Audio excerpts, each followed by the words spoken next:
أعوذ بالله من الشيطان الرجيم كلا إن الإنسان ليطغى أن رآه استغنى إن إلى ربك الرجعى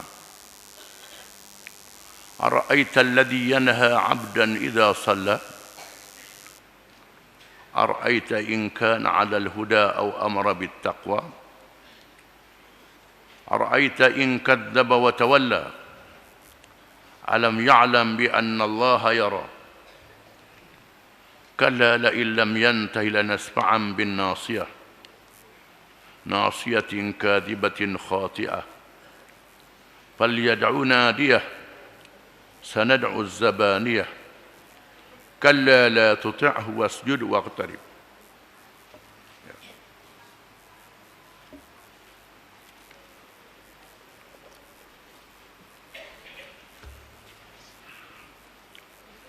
Ingatlah sesungguhnya jenis manusia tetap melampaui batas yang sepatutnya atau yang sewajibnya.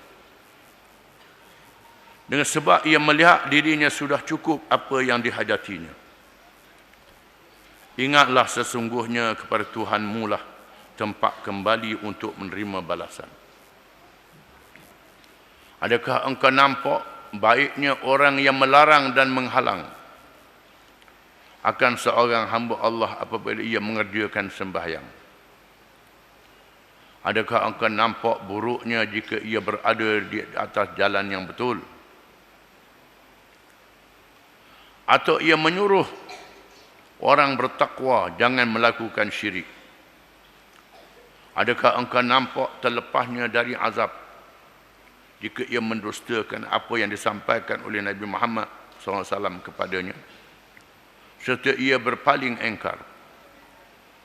Tidakkah ia mengetahui bahawa sesungguhnya Allah melihat segala amal perbuatannya dan membalasnya?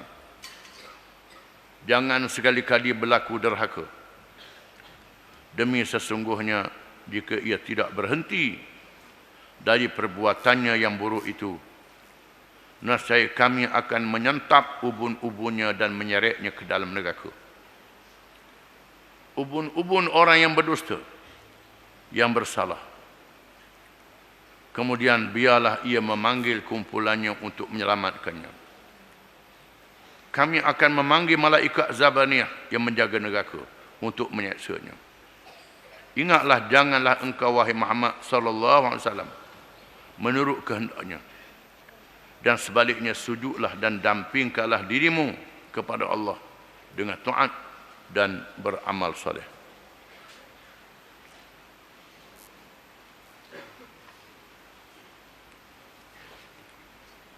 Kita menyambung tafsir suratul Alaq setelah menerangkan ayat-ayat yang pertama yang diturunkan,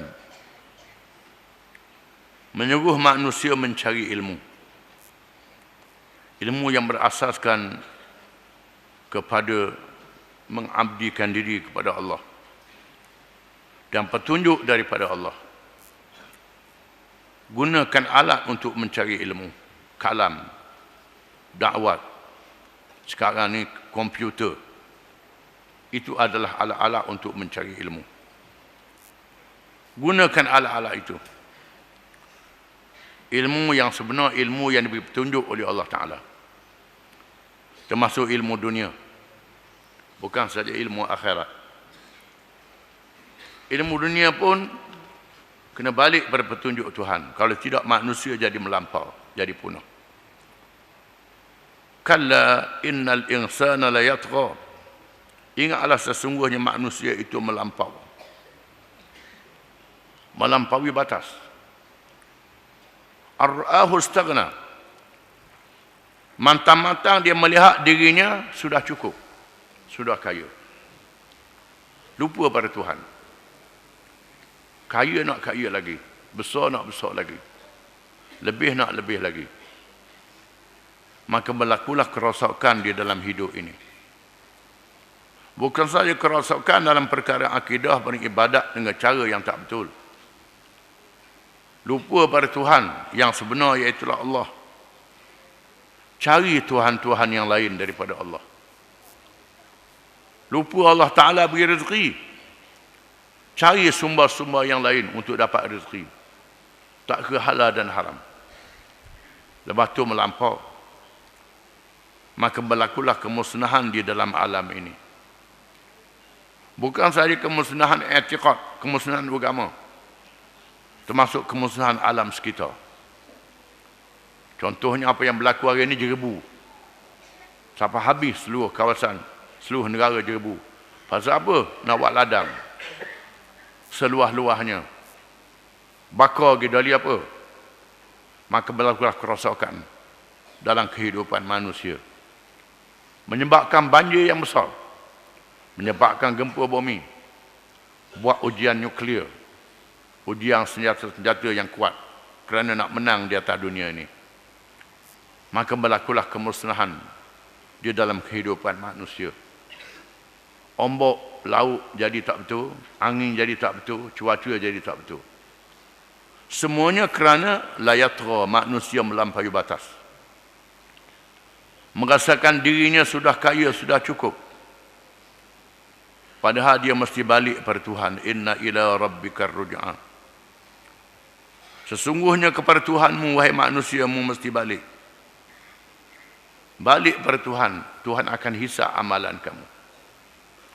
Bukan saja amalan ibadat, termasuk harta kamu. Daripada mana kamu ambil harta? Bagaimana cara ambil? Ditanya oleh Tuhan. Kepada siapa kamu belanjakan harta? Bagaimana membelanjakan harta akan disoal oleh Tuhan pada hari kiamat. Malaikat catat semua. Tulis apa yang kamu buat.